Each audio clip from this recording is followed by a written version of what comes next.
Hi there, I'm Dr. Bob Marcus, and welcome to DDS GP. Today, I'd like to talk about settings in the app and also basic usage. This is a very important video if you are a new user. So let's follow along and get things set up for you. When we tap the gear icon in the upper right-hand corner of the iPad screen, up will pop the settings menu.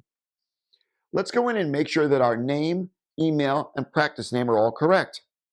That practice name will appear right on the top of the screen whenever a patient is viewing a module. That looks really good and customized to them. Moving down, you'll see an area of refer a friend. Not really a setting, but this was the best place to put it. We would love to have you refer your friends and colleagues to us so they can also benefit from DDS GP.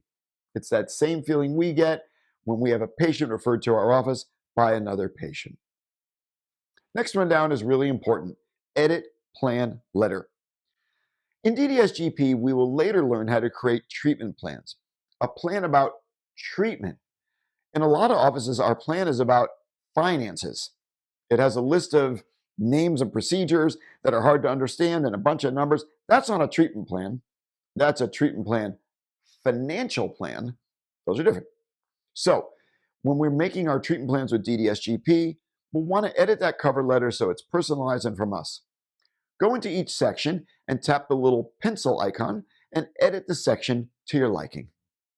When you're done, you'll go ahead and click Save, and we are done setting up the plan letter. Other settings include orientation of the device. We normally leave that in landscape only. That's where DDS GP is most useful, at least I have found. You can try it both ways.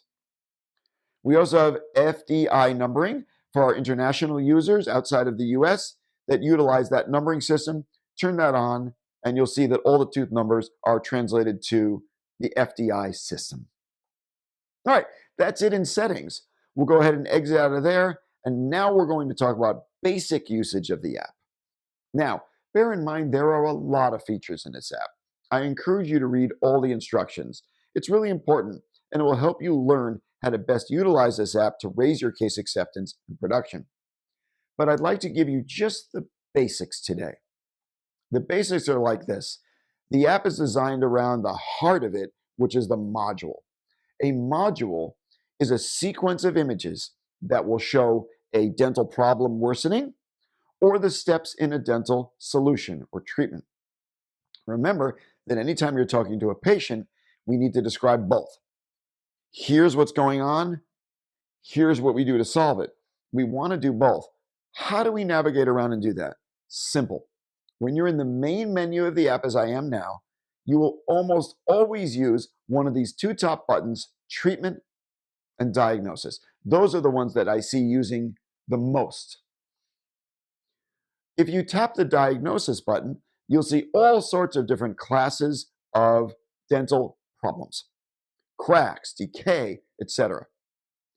Those are folders. When you tap one of those, you'll go into a list of modules. Folders have a black and white icon. Modules have a colorful preview. This is how you navigate around the diagnosis folder or the treatment folder, same way.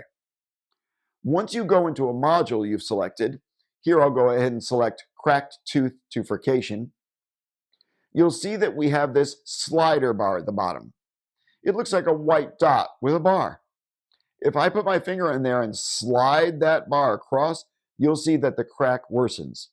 Or in another module, the decay might worsen, or the periodontal disease might worsen, the recession, or whatever module you're in.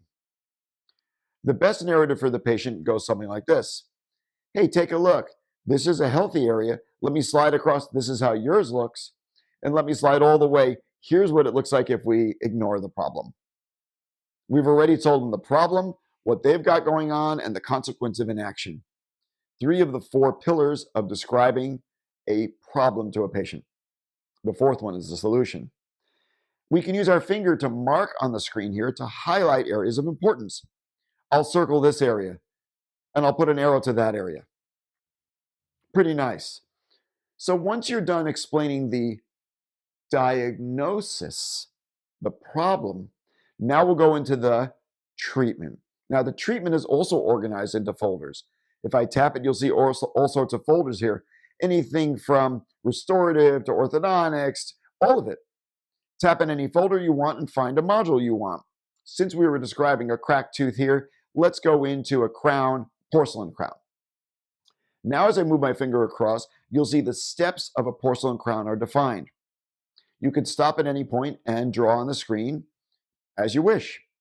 To learn more about drawing on the screen, read the instructions called markup tools. Very powerful. Once you're finished explaining to the patient the steps in treatment, you're done. Now the patient will have an understanding. You'll see that this entire procedure takes maybe 30 seconds, even in complicated items such as a dental implant or a sinus lift, orthodontics. The purpose of DDS GP is to save time and get the same point across.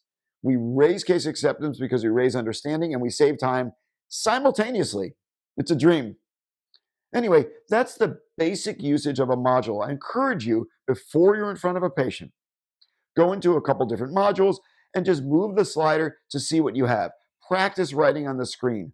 Practice changing the color. Practice the other markup tools. Once you get good at it, you're ready for your first case presentation with your patient. Now, there's a lot more depth to this app. There's all sorts of stuff that I haven't discussed today, and you'll see that in future videos or the instructions. For now, best of luck. I hope it helps.